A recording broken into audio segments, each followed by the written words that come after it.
lei tun truma hian Mizoram UPC Literature and Publication Board in November ni nia Lehkhabu atlang zar pahni zinga pakhat ati tlata Rev H.Lalrawnkima long tlai bial tu pastor na ziak chungchang hi sei Hona kan han nei dona Lehkhabu hi kan sei ta khan November ni nia khan pastor Thgliansanga ziak Lehkhabu marana thati nen kan tlang zar ruala tuna hian lei thein a omega kan sei masak du chu kan Lehkhabu te hi sum don na ang chia kalpuya ni lo wang hian amman hi kan titlom thei hlom khop maya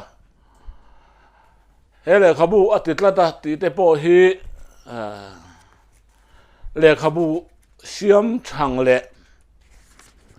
press lama tang to chuan za samwa te po ti ula a om viau mai antia ma se hei cheng za in khal ma yang kan tia cheng za man ania chu tiang thau chuan kan tlang zar pakhat jok marana tha te po cheng za ni lekin kan khal chuaka Lehkhabu siam te kan han zur chianga a phek zat le a quality atang te amanan chiar zat ne na ngai tua chuan keini hi kan titlom thei khop maya a chan chu sum dona ru pu siam ni lawa ko han ta na tangkai tur le ring tu mi maltin nun chom na ta na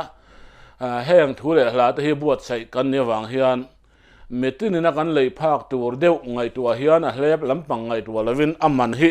kan siam thina ni ti kha kan sei ma sa duwa chuan hei atitlata ti Lehkhabu po hi tuna cheng za in lei theina omani ti chuan hei Lehkhabu chungchang thu hi voina hian enge mi puina kan leiata na a that na tur niang enge chung thu ti te kan ria theina tur ta na sei jaw ho na te le chung thu te po han lu chil deuh tul te po lo om mai thei boka chung ho sei tur chuan voinia hei kan han in ti khoma chuan ka ding lama mi hi an ria theu do thuani mai theya Rev Thangliansanga ATI principal ni mek ani te chuan heda ka veilama mi hi Rev H.Lalrawnkima ania Media and Publicity Board a hian chairman ani lai ani boka ani ka hruaina hian kan media lam te hian ko ran chungchanga na sa takin ma an la in ken pen meka an chunga voinia helaya hun man pui thei turan local theya wang hian kan lom hle maya tin ke hi Literature and Publication Board hian tun tram hi chairman kan om ve chaklo tak chungin kan han kal chho beka khipui leng kara te na tho tak thei lo wang hian ko ran ho te ta na po thu tha le Lehkhabu tha te kan du angin kan lui chuak tam thei lo wa poi kan ti khop maya hun lo kal zelanga hun thai jok te lo her chua huna chuan ko ran te ta na poi mo Lehkhabu kan ti chuak chur mai tu ra kan han ngai tin ko ran mi pui te poin ko ran en eng Lehkhabu nge ti chua englam hoi nge le tur kan nei ti te kan ngai tua fowa zona te bo kan zo tai ma ka thain ka ringa a chan chu ko ran hian ko ran ta na him tur le ring tunun chom na tur Lehkhabu tangkai kan ngai tua ngar nei ti te kha kan han sei ma sa du ani te chuan hei atitlata ti Lehkhabu Rev H.Lalrawnkima a ziak tu voinia a omna hlat deu wang te le ko ran program sang awang te in kan zinga alo tel thei rem chang lova poi kan ti khop maya ama aziak tu ber tel lovin a Lehkhabu chungchang thu kan han chai don ania ama appointment lo ria thiam kan be seya ka tel lovin tia o te kha ruwa ngai tu na om theya ma ro chu poi kan hol lo tura kan ngaya ko ran mi puiten lei theya lo om tak sia chuan enge kan lei chan tur ti lai te kha kan riat kan du box sia chiwang chuan Lehkhabu hi voinia sei Hona kan han nei don ani abu ming rim mà hiền Lehkhabu abu ming alaman ngai lo Tlata ti hi an ni nga de bur maya enge saya tum niang ti de bo ngai tu wa tham ma omin ka ria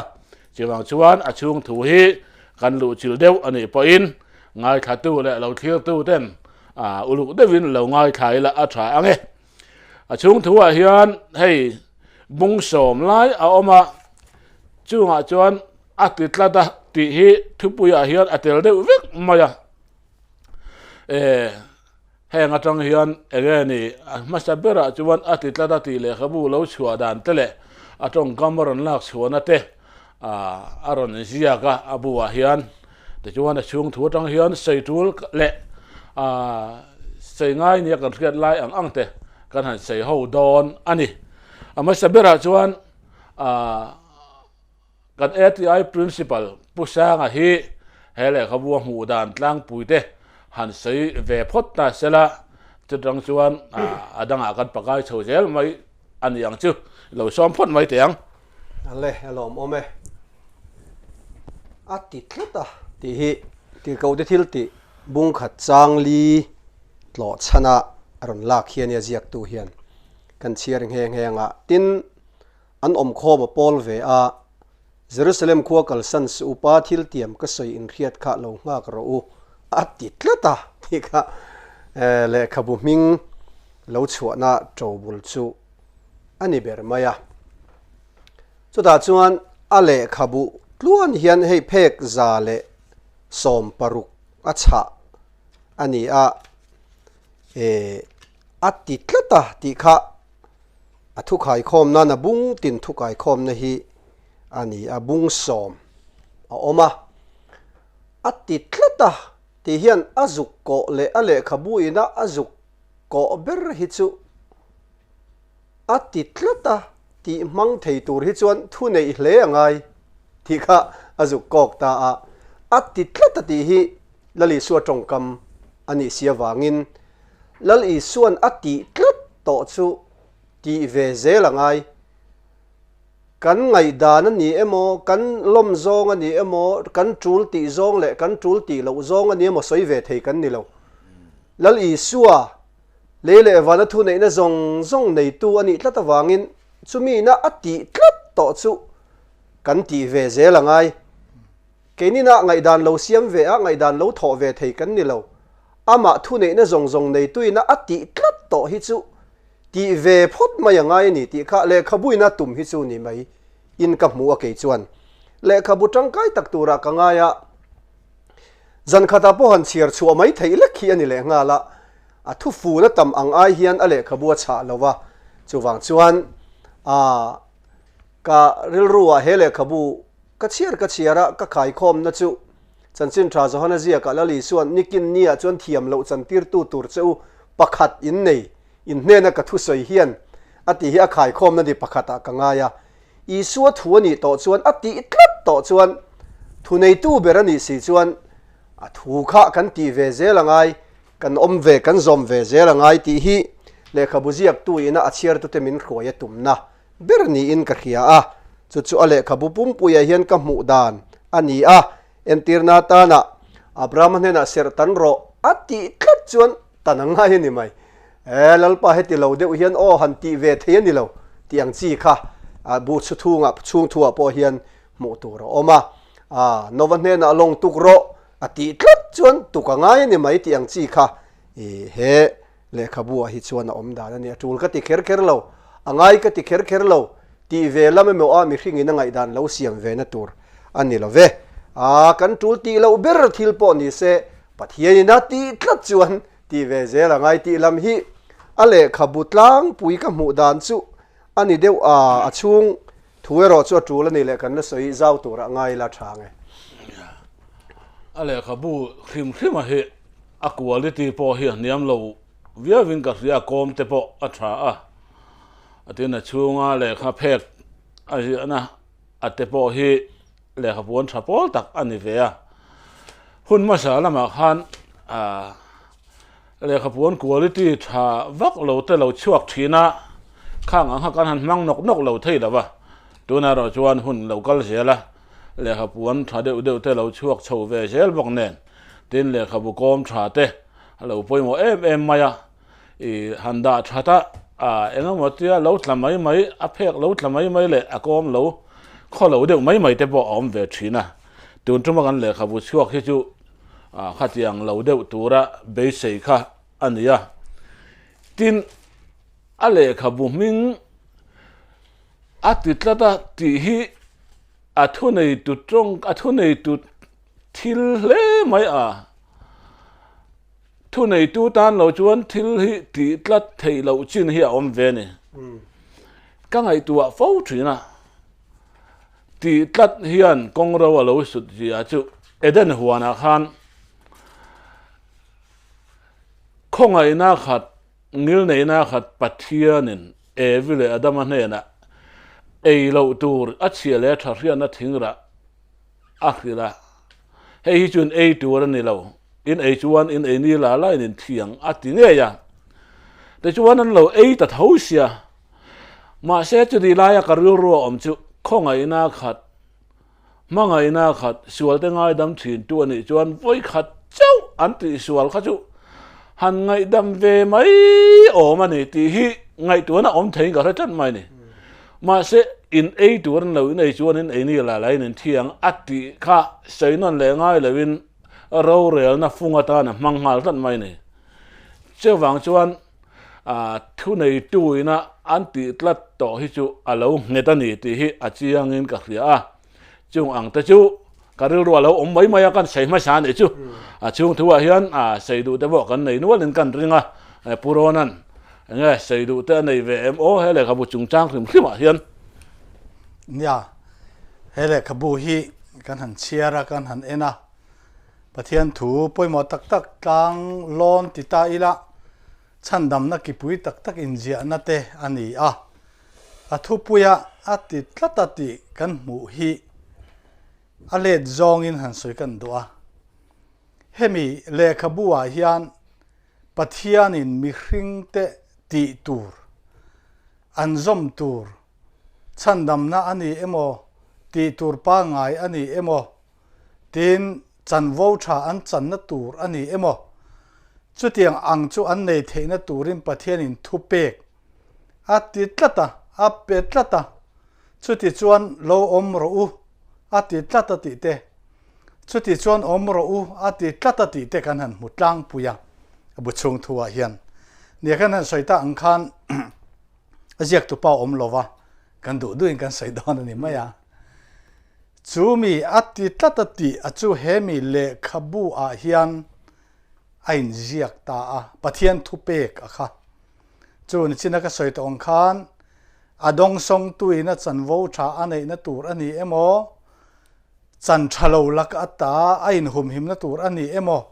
chandam na tur ani emo pathian in thu pek mi hring te hna a petlata ti khani a let zonga han soi kan du chu hemi Lehkhabu thu pui atanga kan zir tur nia ka hriat tunai khovela nia ka hriat chu i suan thu pek min pek i suan ati tlata ti hi mi hring lam zok hian kan ti lo tlat zela hi a thalovin kan ria hemi Lehkhabu atang hian kan soi zawin ka du zong kan hol ani chu en tina ta na keni ko ran chu tharau ko ran te kan ni ta pathian in trul poimo rongbol na tur peng min pe mi chen khatte chu mi khwa chon thukhril ro ti tlat nun dong sia kha khil du tlat lo pathian ati tlat kha mi hring lam zok ina ti lo tlat kan ni hi a la omin kan ria chawan chon hemi thu pui na ati tlatatia an zia thu thlom chi hrang aron thana hian a ko chu pathian in ti tura min ti hi chu ti mai tur kan ni thoi takati zel tur kan ni voinia hian ti lo tlata omakha pathian du zong ani lovani ti hi kan soi zaw na pakhani ta sela tin pakhat le chuan chandam na te po ta hena injia ka bu chung thuwa hian chung te po chu kan Mizoram nge te po hian ko hrang an om na chan enge ti taila pathian in ati tlata Isua minga ama minga baptism chang turamin ti tlat kha ti tlat lo kan oma wangin ti lo tlat kan oma wangin nial tlat kan oma wangin ko hran hi heti zat kan oma ngai ta ni chu chu apoi ema chumini wang chuan athu atang hian athu pui chu thu pui ni sela athu pui minga tang khrim khrim hian ati tlata ti Lehkhabu hi ti hian uluk deu in kan chiaranga pathian thupek akha kan zirzel anga mihring nun chinral na tur ani emo mihring ta na hlok na tur ani emo inve na tur ani emo ham that na tur ani emo thupek apek tlat akha kan chiar rualin keima nun zok hi enge pathian ati tlat hi ti tlat ve turin kain bua sem pathian ina min phu ta hi zom turin ka chak to kem kamin to kem tia hi Lehkhabu atang hian zir chuak tel ta ila kan chiar huna po chu chu hrareng in pathian thupek hi chu zom mai tur kan ni ati lo thlata ti ang zong ang nunakha keima ni ina a nial zong ani emo a do zong ani emo ang lai zong sung hi Lehkhabu atang kan zir chu apo hian pathian thupek zom lo tlatte pathian thupek du lo tlatte kha ang zong sung kha in le thala ati ve tlata avuan ve tlata achang ve tlata ti te kha mi te din munatan te ka din munatan te alo ni theina tur konga kha Lehkhabu thu puya chang hian kanin bua sai na turin akan han soi hong ve phon ni se thange nya atlat ti lai hi atong kam sim sim po hi du chuan thui deuh sei tura om thein kan ringa zaurama ko khan sang sang te hian thurin khan theu kan na ya kan thurina hi chuan kan titlat vek theu maya ko khan dang te po hian han tila tuma ming mer bik chuang lo poin an thurin hi chu an ti ve tlat mai ni ma se titlat zinga hian keini min chiar ve dana hi afu chia lo na lai dewa oma Pentecost ko han tena kan thurina kan hne na hi keima ni ti tlatemo anti ve deu mai hian ka sia a keini chu keima ni ti tlat ni lavin pathian ina ti tlata wanga zui mai kan nia pathian hian a thuron thak sela chu kan thurini kan thak le mai don ani chawang jon keini ko han jon kan ti tlat lawa pathian ina ti tlat na zo ka hi zui lo thei lawa kan in nga ya thu nei tu zo kan ni wang le min chandam tu tur ni wang hian pathian ti tlat lai kha kanin nga na chu ani maya ko ran dang ten an ti tlat da hi chu thu danga lo da ta ila ka thu tlat ti tlat lai kha sei thui tur tambiau mai thei ni ma sala han kalsan don photila chunga hian thu chi sang sang kha kan hmuwa chunga tang chuan pathian na ti tlat dang dang te bo hi kan hmu mai theya tuna bu ina ran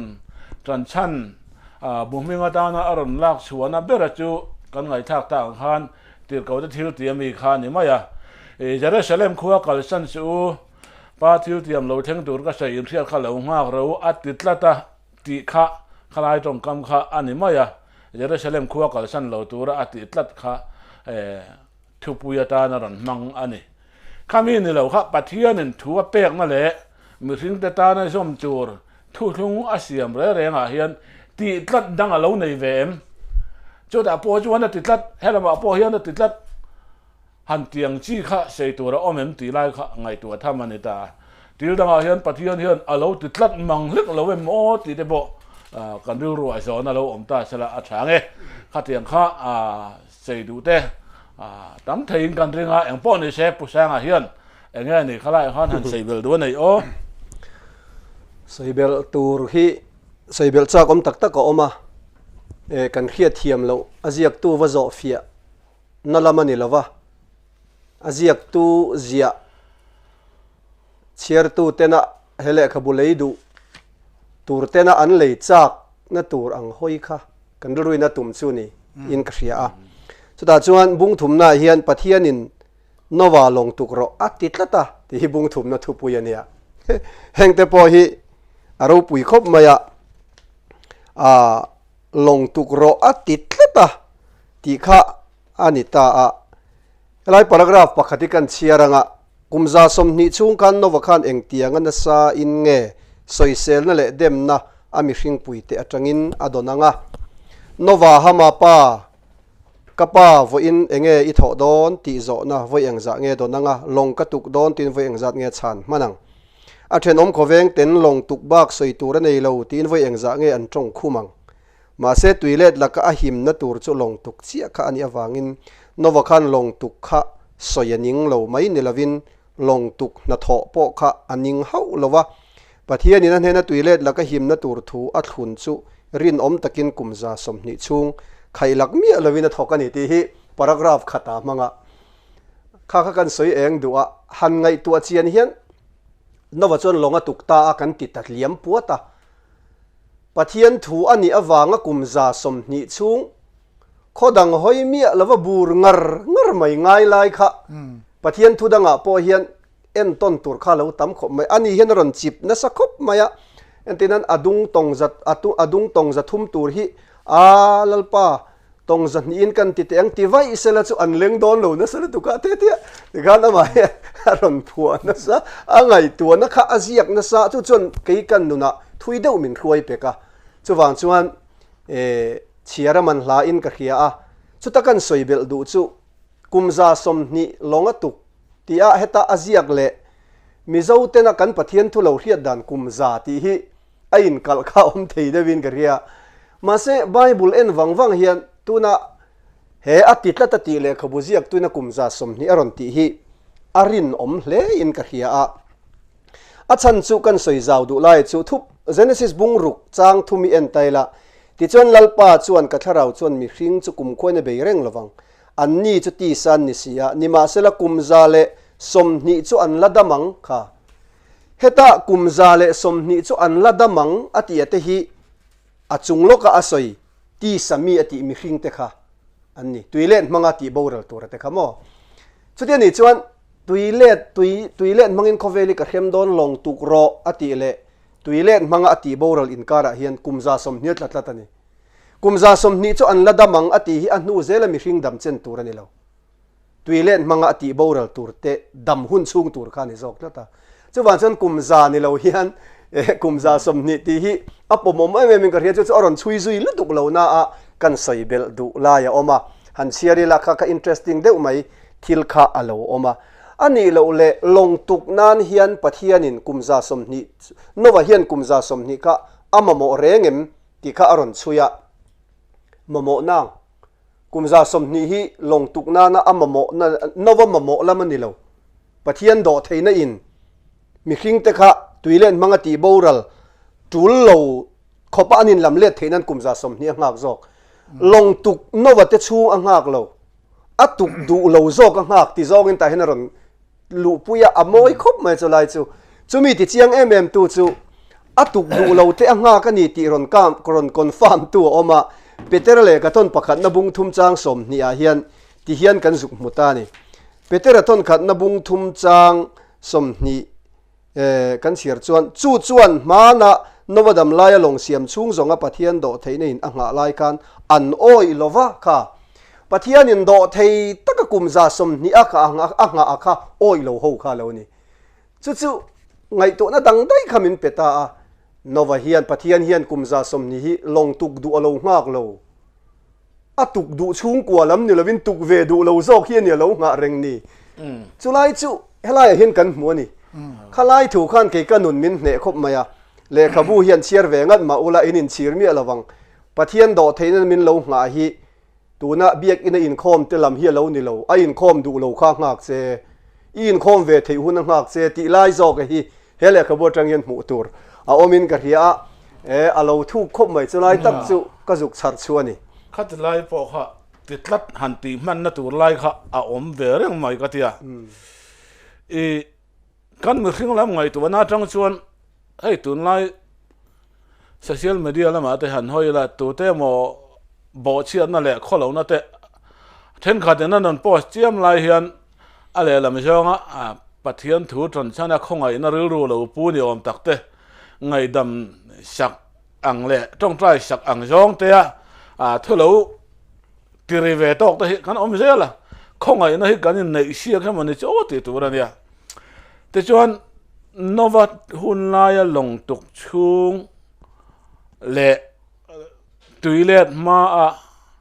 bắt thế nó đổ thấy hun chung cần hàng ngày thật à cái mà ngày đó là cho anh nó vật thế khăm bị riêng về bao gần nè nè từนั้นtrên anh mù trên tùy lệ thì nó anh chim lùm tù rồi cho không ngày về mấy ôm mà nghe ô con cả hồn sạc khá chắc về mấy ôm mà nghe ô thì ngày đó nó thấy bỏ mình bẻ mà sẽ nó vật thua này thôi là vậy hắn nó vật cái ôm nó khá lòng khá bắt thiên nên ác khár nó này nó vật cáiนั้นดูthua khár này là vin bắt thiên nên ác khár nó nó vật cái hắn khá thì ăn tùy ha có món ăn tắc tắc tùy liền nó chỉ mấy cái khá lâu không ngày lâu lụt thì về đón bỏ này sẽ là lụt tu ra bắt thiên thì anh này lâu vàng nó vật cái tan con hồn sạc ngày nó ôm lâu bắt thiên nó khár chắc anh này tất là vàng khan chút vàng chuan hay là lâu lăng xiang ta chú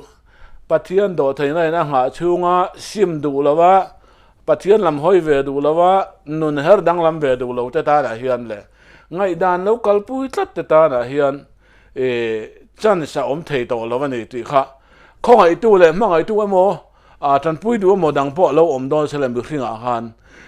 thì lâu bur tu bắt thiên là tất mày nó vẫn hòn du mà sẽ hòn thấy anh này lâu mấy thế này anh tùy ha anh thì thâu ha ngay này mẹ là chưa vào chuan khai bộ ha bắt thiên này Tlat thì trong cam hi là cái vụ hiện mang chia lâu bộ này sẽ là pa khan rùa chuan lâu nó vậy ha khár nan Tlat thâu này thì ha chiang in cả kia kan bel du lo ka chu abu henazia ka Morris le huit ko mate soida na ron soi chonga chu ta chuan novadam lai hian atlem bera chut point mak ta duai za sari som sari pali vel mi hring om to anga chut ani etia mak ta duai za sari som sari pali vel mi hring oma mi pariat chia chandam kha pathian ti tlatani ti taila ati tlat long tukro ti tlat tu thua kha mi pariat chawinan zom chuan pariat chandam kha poye ti tlat lawani chu pathian thu nei na khata hina lo langin ka khia chung te po za heron chuya ngai nom khan ama du da na ada poi mo ada tlat mi ringa tam le tam lo bo ral tur te tam le tam lo lam a thu kha vuan tlat me ni ti la ya kha ania chu ta chuan peter le khathon pakan na bung thuma chu novalong an pui baptisma chuan tuna chandam choni atile tatlat me chuan pathia ina ti tlat lami kan lo ti tlat lawang ti kha a la om khom mai ti ka kan soi bel vele dok du ti lai hianin thu pa deuh mai kam huwa hei hi enge ni kan ngai dan te po han soi zau te po a tha in kan khia bung ruk na inun na turin tlan chuak ro a ti tlata ti thua hian pathian thu pek zom lova boral to te ngai sak lo apoi mo ti dani a pa khop hian ka khia hi Lehkhabu chiar achak omna te po ani kan ringa boral to te ngai sak lo boral tur te zon chu a boral to te po han ngai sak akha kan thu pui ber le kan du ber ani lo mun le ti te po ngai to na om theya amaro chu helai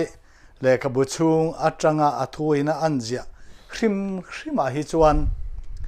lotate chung changa annun na tura an tlan chuana a khan annu pui nung lam ena khatiang anga anjinga ta telve talovakha en let le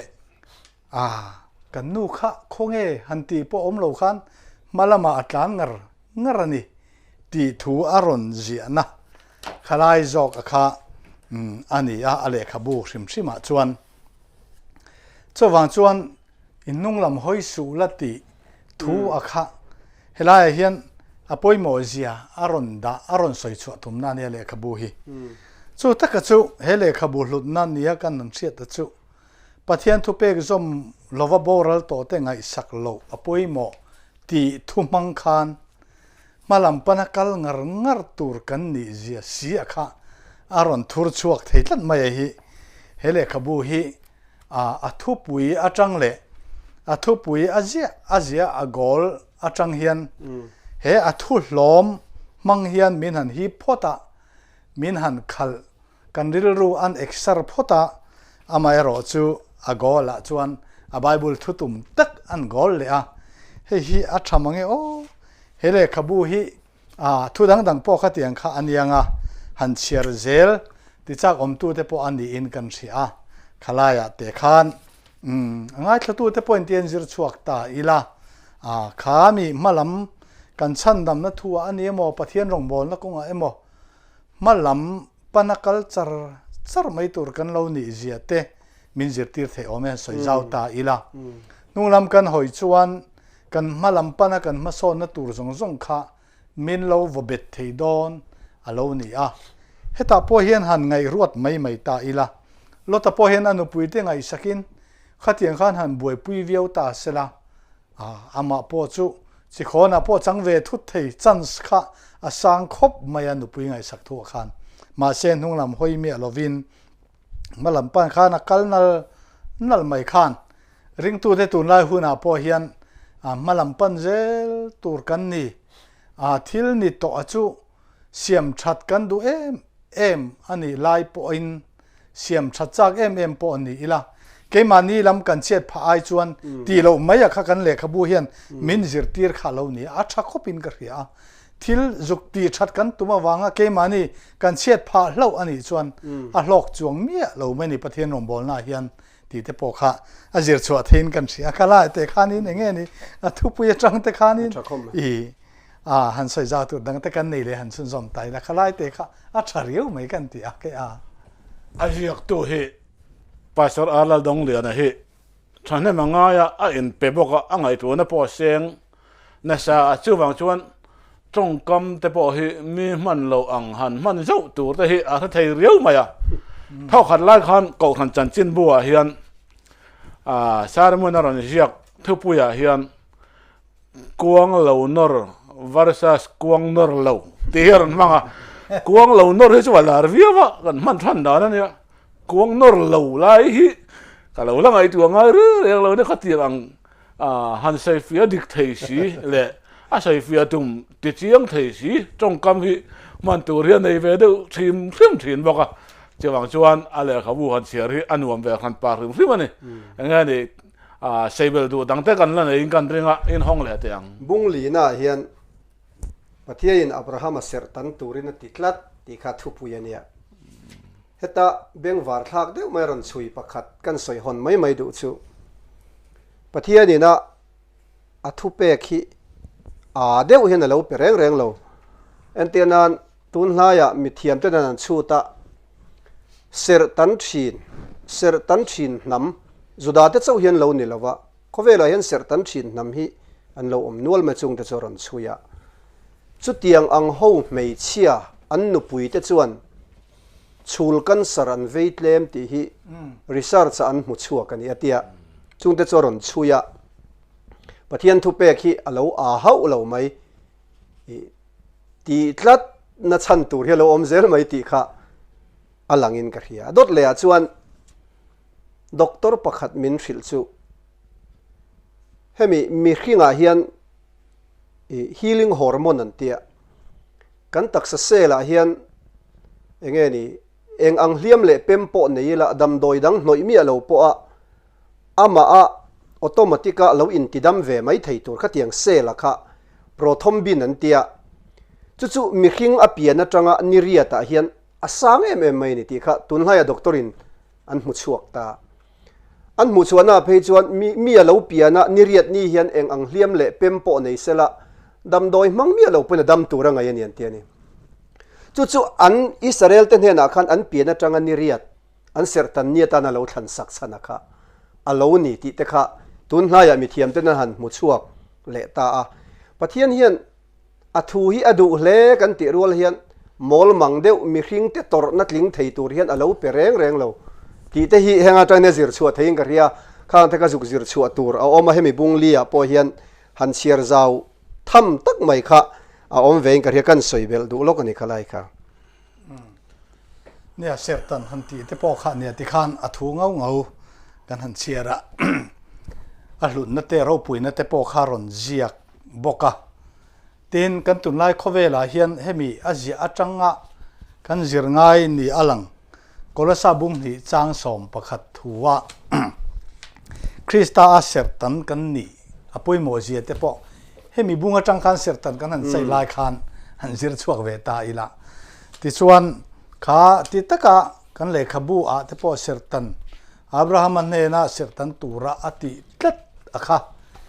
ตูนหุนตานาพอเฮียนเสรตันเวตูระเกนี่ฮิพูดกันเรานี่เร่งไม่ติดตะกะอาจิรชวดเทนกันเสียส่วนมีเสรตันนั่นสุดที่ซาตักซาลัมค่ะนี่โตโลวินกุตเสรตันนี่โลวะอามายิสุคริสต์มิงบัพติสมากันจันนจอกนิมภูมิกันเรานี่นจอกกะฮิเสรตันกันนี่นจอกไล่เตะค่ะก็ไล่เสรตันกันหันใส่ไล่คันกันเบลลักจากเดวะนี่จุดๆปอยหมอบอกกินกันเสียจุดๆปะเทียนมีนี่นั่นแหละลัลปาตานาอินเสรังลัลปาโกกันนี่ชินเชียนแต่ปอค่ะอัตตะกันซมนั่นเจอค่ะเรานี่อินกันเสียค่ะไล่ค่ะกันหันเบลจอกกันนี่ใส่หัวนวมครบมาดงอะไรครับบูเจ้าเหล่าปอliterature and publication board na uluk takale khabu kan endika alo ti chua to hi chu vai khada heti hanin kom ho na hian a chung thu poimo na le angai nom lai te mo a jonga jain sei vek sen ani lova mania kan ti chua pakhat hun masala ma khan kan lo mo to lo memoให้กันพาสเตอร์ผู้ทั้งเรือช่างอะไรขับตีชัวปอคานอะไรขับกันตีชัวมารันท่าแต่ปอคานตุนลายอินเนียลนะหลังสารเรื่องไหมมีเครื่องเงินท่าราวอาหารไปกันในที่แหละในเหล่าที่ได้ข้าเอามาจะที่อ่างอินเนียลนะอักตรงนี้ดิกโจก็ดิกเหล่าโจกที่มินาวลปุยนักการเขียนเวทีเราจู่อังตาจู่มารันท่าแต่ปอคานหมู่ตัวเอามาเสอินคอมเฮานะจวนข้างอาบุชิงทัวอมยงยงขักกันเสียเวกเสียงแล้ววันนี้จะเตียงที่จวนตัวนั้นภาษาดงอาเซียภาษาดงอาเซียติดละตัดตีเลยครับบัวแต่พอเฮียนไงน้องตักเลยจิรเตียนทำตั้งตักอมดอนนั่นนี่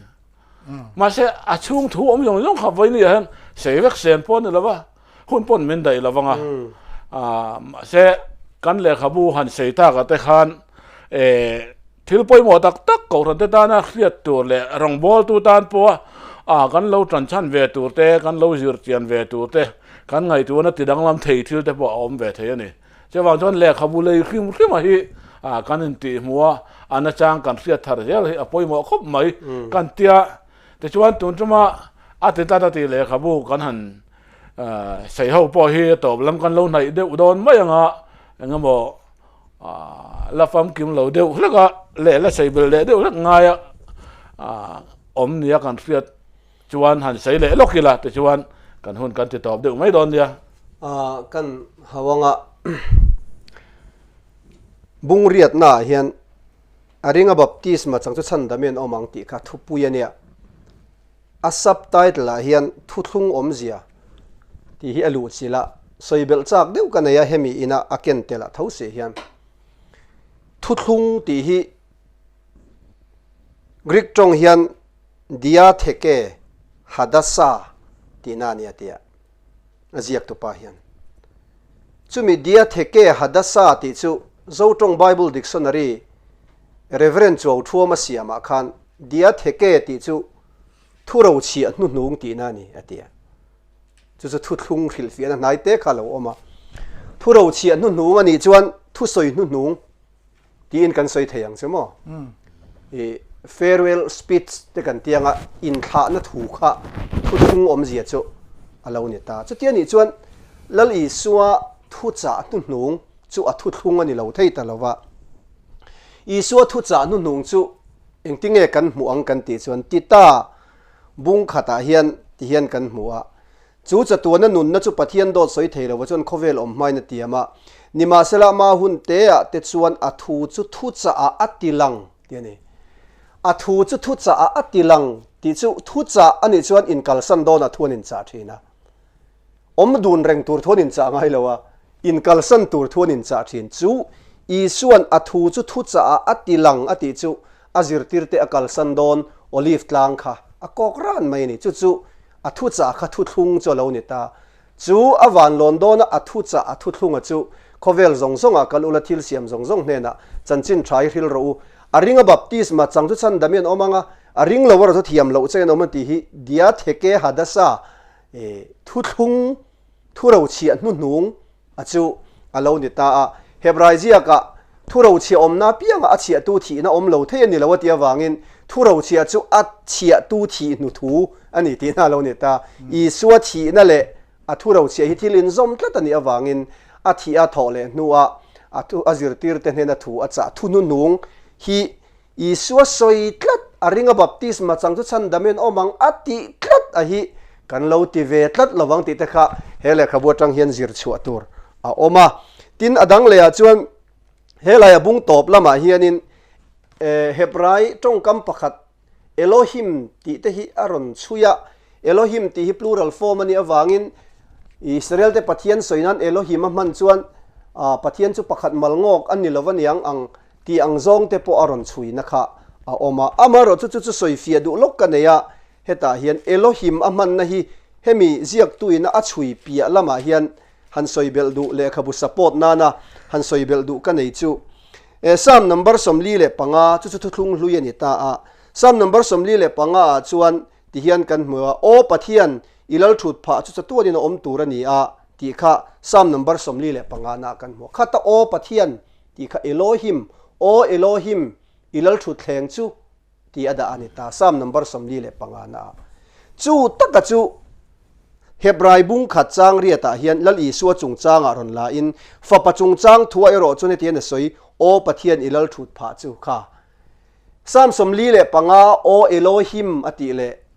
hebrai bung khat chang ria ta I suwa chung chang a soina o pathian ti ka thil thu mun reng ani ta ni elohim ti hi minung pakhat ngok soina ani lo chuan I suwa po hi minung pakhat aina tam ti soyanga yang chu wa chon heng te hi adik lo zia kha he thuwa hian thui tak aron chuya adot le a chuan ato bernan kan soidu chu thil interesting de maya oma hebrai tena pakhat an soina ekhat ti le ia khit ti hi ta po hen aron chui ta a toy te ka soidu chu ekhat ti le ekhat ia khit ti hi trinity ring tu zirtir tu tam tak hian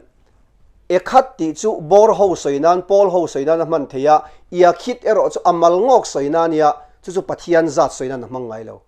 pathian za soinana ahman ekhat hi chu grab ra bor khat te po ekhat amang tho tiangin pathiani amal ngo kanilo tianga an soina kha aron the na nia mase a bible thu po ngai mi lo hian kan soidu chu hebrai ho ina thil tamlam soinana anman 1 2 3 tia kan chiara pakhat pani pathum kanan chiara hian ekhat khan mangtlat me ni chu chu hebrai ho pathian za ta hian ron mang thina chuwa chon ia khit te chu fapamal nei chun khohar nun mang ang lungleng soinan te khan alo mangjok ania ia khit aman lo chan te hi azat thil tam lam soinan an man lo wang ani ti kha ta hen ron chuya ngai nom taka chiar tur oma khang te kha mu tur a omania chuwang chuan hele khabu hi thil tangkai tak chiar tu tan chiar man hla tak a reilo te han chiar zo mai thei thil kha lo ni le nga la chiar vek turin min ngai tha tu te kan cha ve du cheu ni alo ome kan sei Hona kan han du tok phot mayanga voinia ngai tha tu le lo thlir tu te ne na pathian thu rian na konga ma kan son na tur te kan rong bol na mal so malo om le na tur ta na te voinia helaya sei khom te hian lalpa isu min du sakna kan hla na cheu lalpan mal som cheu ro se